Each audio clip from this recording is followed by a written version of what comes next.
You know that feeling when you really feel listened to, when there's someone else in front of you and they're just fully present and they're there just listening to you, and how good that feeling feels? Listening is such a superpower, and a lot of adults seem to skip this. I, for many years, was definitely just listening to respond and not really listening to try to understand. Today, I want to break down the steps for you for mastering active listening, why it matters, and how to try it out this week. Specifically, we're going to talk about exactly what it is and why it is such a superpower for you to have, the steps on how you become a better active listener, and it's something that can take time for you to sort of master. And then I'm going to end it off by challenging you to try something this week, give it a go, and see how it works for you. Active listening has made a huge difference in my relationships, and I can speak from experience. I had a friend, and we had a really nice time together. We liked a lot of the same things. We loved making art together. We loved seeing live music, and it was a nice relationship. We did fun things, but it never really felt like it was a deep relationship. And when we were chatting one time, I was thinking about active listening. It's something that I was starting to really get into, something I was really trying to embrace. And I thought, you know what? I'm going to do that. In this conversation with her, I'm not going to tell her about a time that this happened to me. I'm not going to give her opinions. I'm not going to give her advice. I'm just going to be here in this moment. I'm going to try just listening, asking more questions to really hear what's happening for her, to really try to understand her and her perspective. We ended up having this long conversation, which was mostly her talking and me listening. And afterwards, she actually reached out to me and said, "That was so lovely. Thank you so much for holding space for me. I felt so safe to talk to you and so heard, and it was so nice to get to talk to someone about this thing that's really been bothering me." Since then, our relationship has been so much deeper. We have so many more meaningful conversations. And for me, that's something that gives me so much fulfillment. There are a lot of activities that give me fulfillment, but I don't know that anything fulfills me as much as having a deep conversation where you both take turns actively listening to each other. And the places that you can get are just so beautiful. So let's hop into it. Let's start with why active listening is a superpower and also a beautiful gift that you can give to people you care about. Active listening strengthens those relationships in your life because they build trust and they create a lot more understanding between you and the other person. You're no longer going to be just talking about surface level things, about how the weather is or about a sports game or just about these plain things. You're going to be able to get deeper because you are showing that you actually want to listen to them, that you actually want to get to know them and understand their perspective. You are then able to drop down into these conversations, in my opinion, about much more interesting things and really get much closer to potentially understanding each other. And I don't know that we'll ever fully be able to understand another person because we haven't gone through their experiences or had their specific understanding or their specific way that their brain is wired.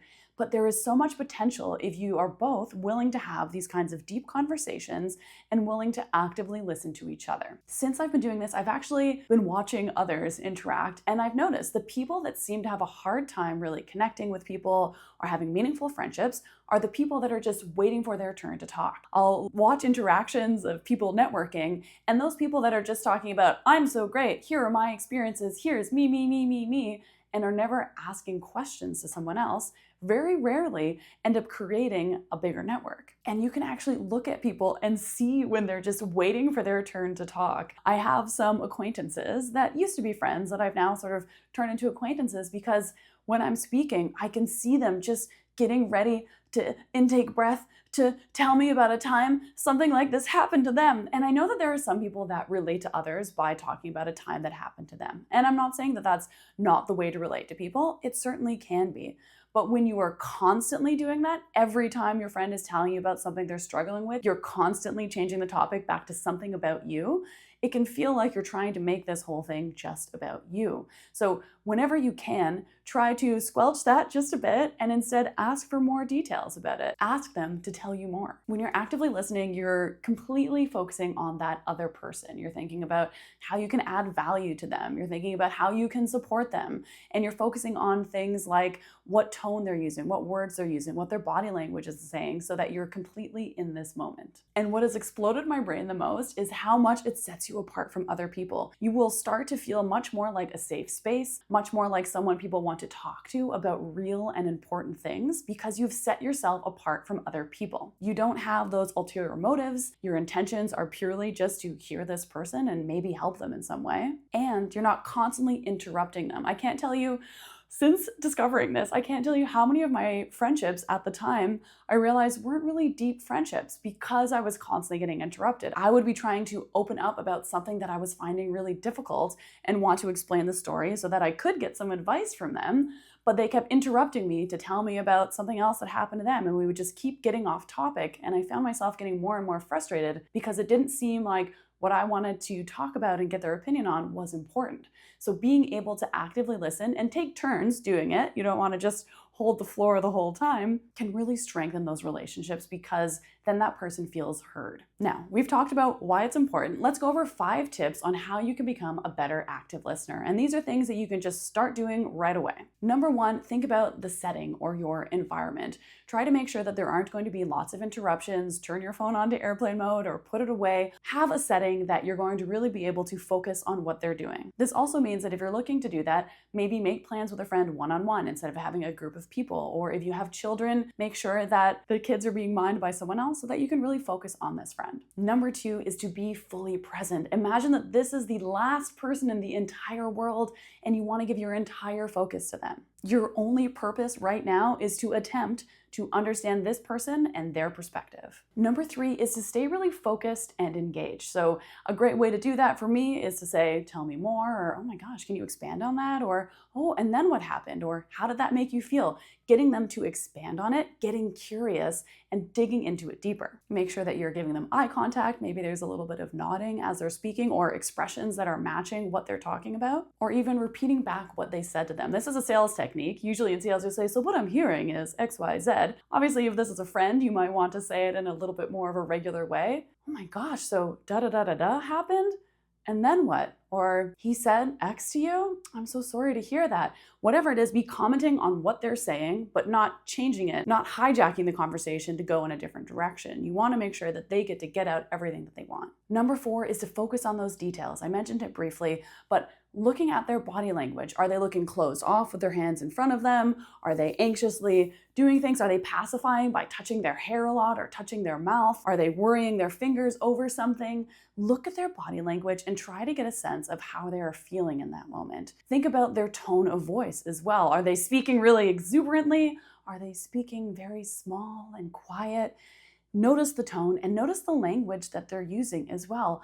Get fully immersed in all those details because it uncovers even more things. Think of yourself sort of like Sherlock Holmes and all of the little details that he uses for his deduction. All of these things will come together to help you understand the message and their emotions in so much more detail. And the 5th one, and this can be hard as someone whose mind is prone to wandering, check your wandering mind. I am someone who I will think about stuff that happened earlier, or I'll think about what I need to do later. And when I notice it's happening, much like meditation, when I notice it's drifting away from this person in front of me, I will notice it, I will bring it back, and I will focus on some of those details, or think in my head, how can I add value to this person right now? And that might be just being there to listen. That might be just being a sounding board. That might be asking more questions for them to dig into it, or asking them, well, what do you think your next steps are going to be? Or what do you think you'll do next? Or what are you going to do with this information? Or how do you feel about that? Digging into it and making sure that you're fully focusing on this moment. Now we're at the part of this video where I'm going to challenge you to try something. Try this week